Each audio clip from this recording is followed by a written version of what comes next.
you mentioned the traffic signals, and I think that we did get some questions about those, and I think there's some varying opinions about how effective they've been. But one thing I want to reemphasize that you mentioned is that it was a requirement of the county for the warehouses. So I want to make that clear.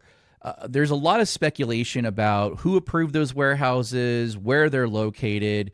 The warehouses are in the county, the unincorporated county, not in the city of Calimesa. So they were not approved by the Calimesa City Council. They were approved and conditioned by the County Board of Supervisors.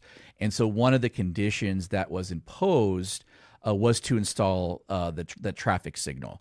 Now, Mike, talk a little bit about some of the frustrations that we even faced as a city due to our involvement, or maybe more accurately, lack thereof. For example, people have expressed frustration over the lack of a right turn lane going eastbound on Cherry Valley Boulevard onto the freeway when those signals were put in.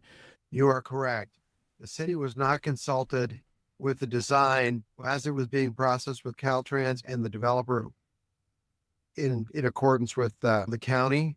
We were not even consulted until the project was ready to go to construction. We did not have an opportunity as city staff to say, hey, could we add a dedicated right lane on-ramp for eastbound I-10? We did not have the opportunity to do that. Right. And I think part of that was because, obviously the developer of the warehouse, they're going to focus on what their needs are and not necessarily on the far side of the interchange, right? I mean, they just weren't thinking about that. They're just only thinking about the turn movements that they're required to make. So, turning radiuses and things like that.